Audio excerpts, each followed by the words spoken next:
Hello Commanders, welcome to the command table. My name is Matt and I'm going to be taking you through 4 different SR levels of Volcanus in today's clan raid. Before we get into that, if you would please be so kind as to like, subscribe, and if you want notifications when I drop new videos, be sure to hit that notification bell. Also, if you have any questions or comments, please feel free to leave those below. Alright, so let's start with the big boy, SR15. We did our fairly standard swarm here.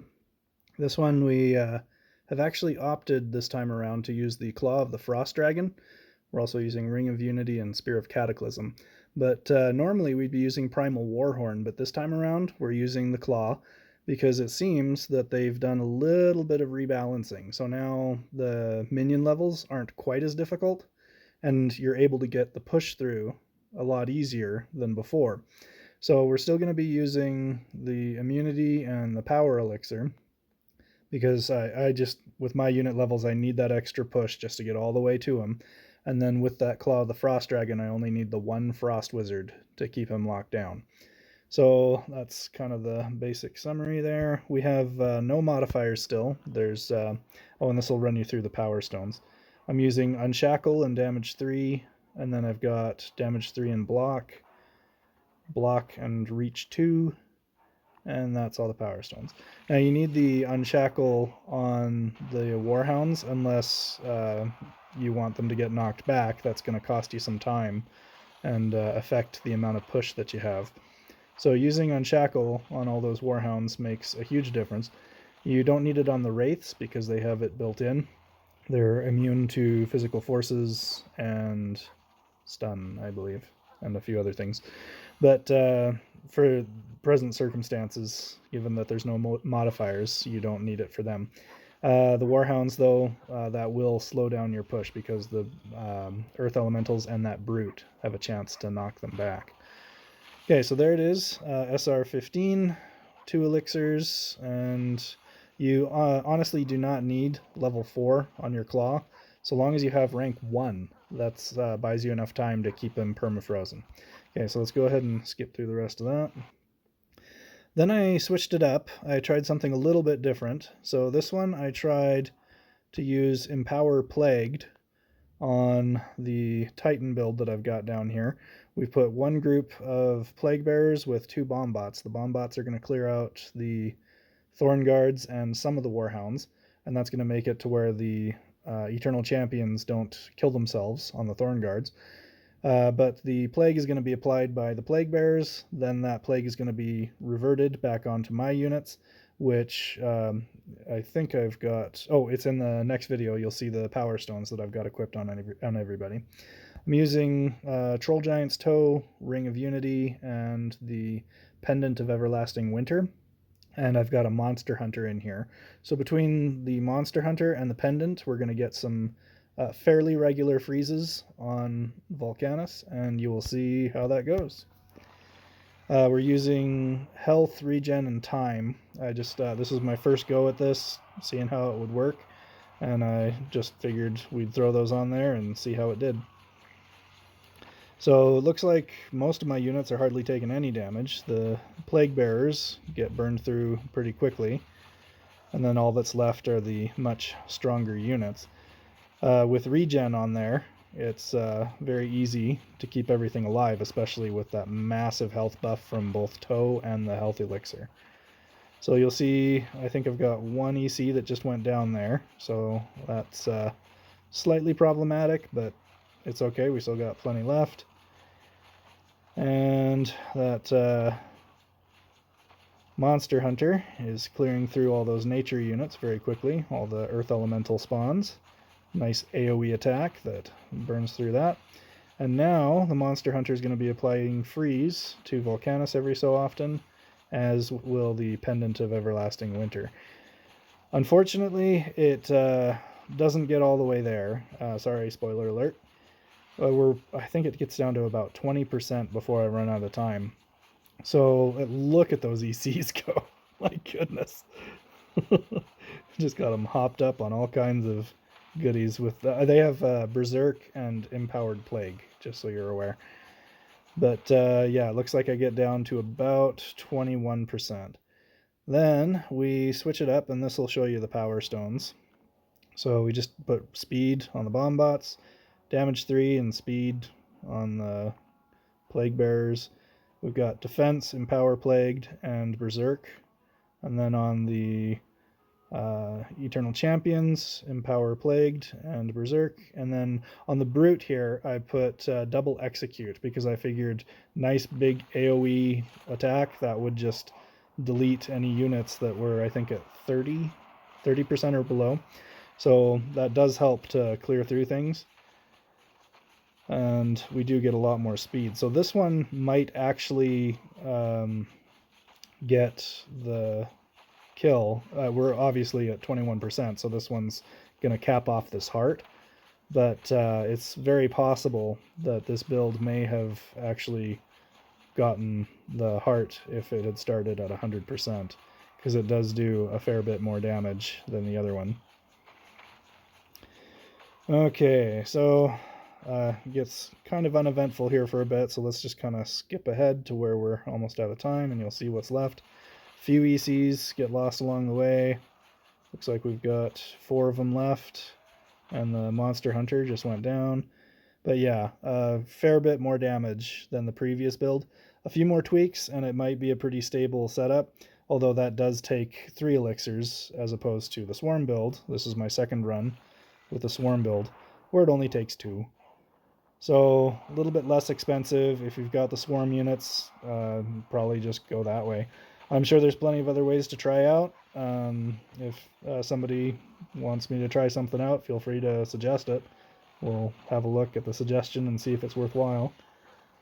But yeah, once you get that initial freeze on there, it's freeze lock from there on out. And I've got reach 2x2 on this frost wizard over here, so he doesn't even have to budge. He just sits there and shoots him the whole time. But yeah, pretty straightforward. Okay, so we're going to go ahead and move on to the SR13. Okay, so for SR13, this is basically the same build. We'll just go ahead and let it run so you can see how these unit levels fare against the SR13. It's same power stones and everything. Unshackle on the Warhounds, and damage 3 in all of the damage slots for all the units, with the exception of the Frost Wizard, who uses reach, I think at reach 1 and reach 2 is what I have on this level, and you can see he still reaches Volcanus just fine without even having to budge.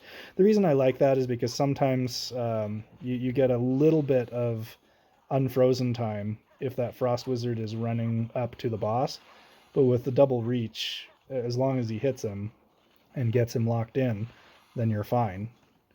So we'll go ahead and skip ahead since we're just watching them beat a dead boss. This one shows the Powerstones. So again, pretty straightforward. Reach and reach 2 with block. Unshackle and damage 3. And then damage 3 times 2. So we probably won't even run this one again just because you've already seen it. But yeah, very, very smooth, very easy to resolve. So for SR9, there was a couple of blips that we had to sort out.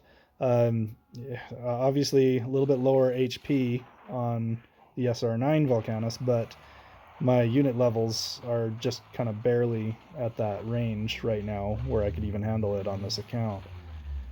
So, same setup, but you'll notice a little bit slower clearing on the top.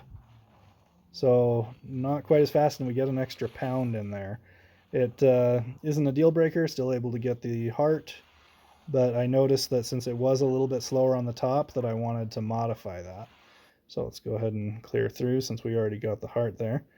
So again, this is kind of where I noticed it, that, oh, and this will just run through all the power stones. It's all basically the same as the other two builds. So again, here I just noticed, okay, and this is where I caught on, oh yeah, there's an extra earth elemental on the top, and that's going to slow the advance a little bit. and make it just a little more challenging to get everybody there. Because you notice he's getting that 1 pound off, and that's, you know, killing half the units, which ultimately doesn't cost me a heart, but it's still troublesome, so we want to resolve that. So I did a slight adjustment where I bumped this Wraith up, so that should help push through that top where there's the extra unit, the Earth Elemental up there.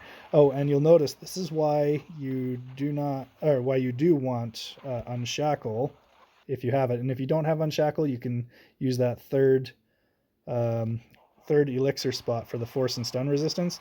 But poof, that's the group of Warhounds that does not have Unshackle, and it gets knocked back. So if you don't have Unshackle, all of your Warhounds are just going to be delayed, and that's a lot of damage it's going to cost you. So a lot smoother on that one. We got everybody on the boss, so it worked very well. Very pleased with that minor adjustment. Okay, now we're going to show you a different build that we used for SR4. So SR4, here we've got 3 Bombots, a Blessed Bombot, 2 groups of Wraiths, 4 groups of Warhounds, a couple of Archers, Hammer Throwers, and Plaguebearers. Now, the reason I put the Plaguebearers way back here is because I'm not using any elixirs, so I don't have any immunity going on, and that's a lot of bodies. So there's a good chance that that might be what's targeted, and that'll soak up that meteor shot, allowing everything else to make some good progress forward. The Frost Wizard, obviously, we need to freeze lock the boss, and we're using rank 0 Claw of the Frost Dragon, and that's all you really need. So let's go ahead and let it run just so you can see how that goes. We're clearing out those Thorn Guards and that Brute with the Bombots. I think I saw a video from Crim earlier where he did a very similar thing with the Bombots. He was showing how that third Bombot that's kind of back a bit, if you put it too far back, then it's going to get hit by the Brute. Whereas if you put it right up just barely behind the other ones, it sails through much more clearly. So yeah, go check that video out. Very solid raid strat from Crim. The reason I'm not using just Warhounds and Wraiths is because I just don't have them. I created this account just barely over a week ago. So I'm basically just throwing everything in the kitchen sink at this guy. Whatever I've got that's pretty decent level that does damage, we're just going to blitz through and get it all done. The main thing is just making sure those Thorn Guards and that Brute are gone, and your quick moving melee units will clear through those Archers with very, very minimal difficulty. Okay, so that's SR4, very straightforward. We'll show you the Powerstones here, and then we'll call it a day. So nothing on the Bombots. We've got Execute 2 on the Frost Wizard, which you might do a reach instead. And then just a bunch of damage and block. Then we've got aim and execute, aim and damage. And I didn't even bother changing the Powerstones on my Plaguebearers. But again, here's another smooth run. Just poof, poof, right on through. So the burn damage does do a little bit on that Frost Wizard. Oh, and the Blessed Bombot may not ultimately be necessary.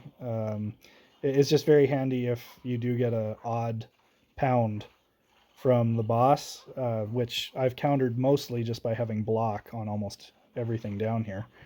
But if you do get a weird pound, it'll just bring it all back, and by then the boss is going to be frozen in place. All right, so there it is. Thank you for watching. Appreciate you supporting the channel. Again, please do like and subscribe. And, oh, it's going to reload. So yes, please do like and subscribe, and you can also check out the commandtable.com where we have tutorials and raid strats, and we'll have some other fun stuff coming up for you soon. So thanks for watching, and we'll see you in the near future.